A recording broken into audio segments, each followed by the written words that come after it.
નમસ્કાર મિત્રો, શ્રી સિદ્ધિવિનાયક ગુજરાત જ્યોતિષમાં હાર્દિક સ્વાગત છે. આજનો વિષય છે લક્ષ્મી નારાયણ યોગ.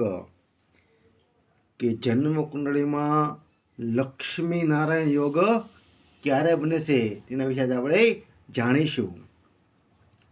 તો મિત્રો, લક્ષ્મી નારાયણ યોગને જો રાજયોગ કહેવામાં આવે છે.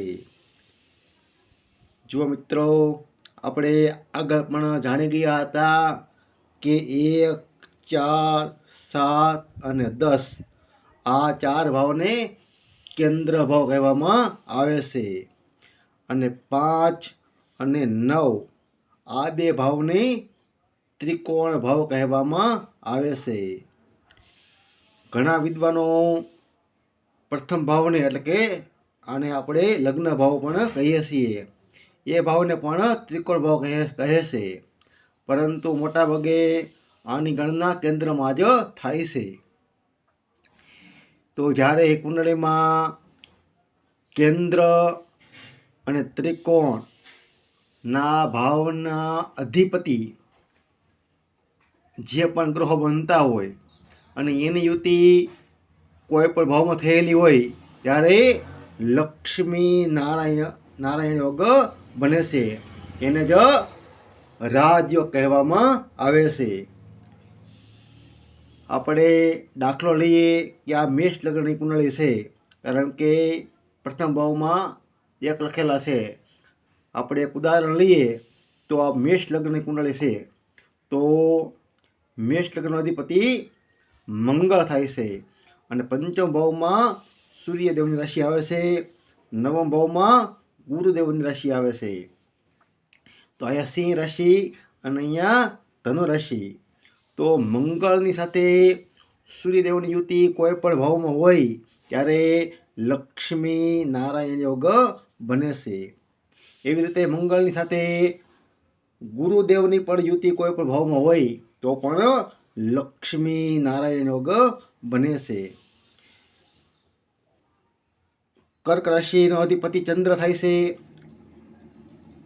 એની યુતિ સૂર્યદેવ સાથે હોય કે ગુરુદેવ સાથે હોય તો પણ લક્ષ્મી નારાયણ યોગ બને છે, કારણ કે ચંદ્રદેવ આ કુંડળીમાં કેન્દ્ર ભાવના અધિપતિ બને છે. એવી રીતે 7મા ભાવમાં તુલા રાશિ આવે છે. તો શુક્રદેવની આ રાશિ છે, તો શુક્રદેવની યુતિ સૂર્યદેવ સાથે હોય કે ગુરુદેવ સાથે હોય તો પણ એ લક્ષ્મી નારાયણ યોગ બને છે. મકર રાશિ સ્વામી શનિદેવ છે. તો શનિદેવની યુતિ સૂર્યદેવ સાથે હોય કે ગુરુદેવ સાથે હોય તો પણ લક્ષ્મી નારાયણ યોગ બને છે. આને જ રાજયોગ કહેવામાં આવે છે. કેન્દ્ર ભાવના અધિપતિ યુતિ ત્રિકોણ ભાવના અધિપતિ સાથે થાય એને લક્ષ્મી નારાયણ યોગ કહેવામાં આવે છે, જેને રાજયોગ તરીકે પણ સંબોધવામાં આવે છે. ભાવ તો કોઈ પણ કુંડળીમાં આ જ રહેવાના છે કે આ 1, 4, 7 અને 10 આ કેન્દ્ર ભાવ, અને 5 અને 9 આને ત્રિકોણ ભાવ. પણ હવની કુંડળીમાં રાશિઓ લગ્ન હવનું ફરતું હોય છે.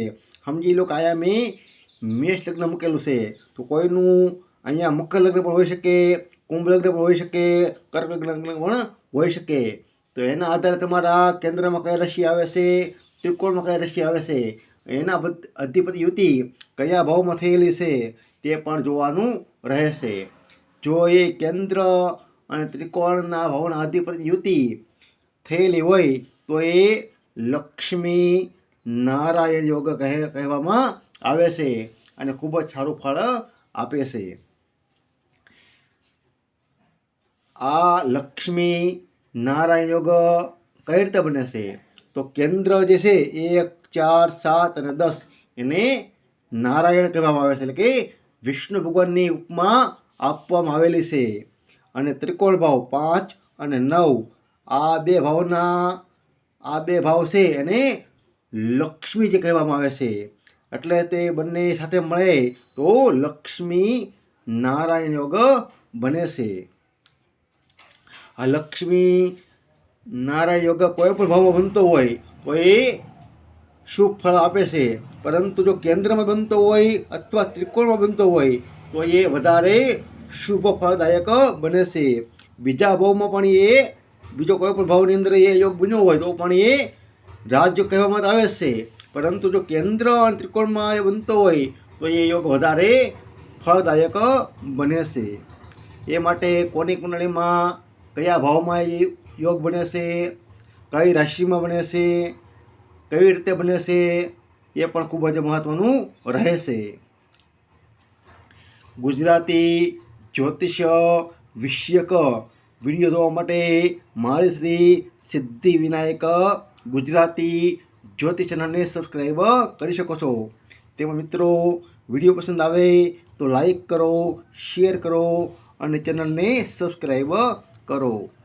નમસ્કાર મિત્રો.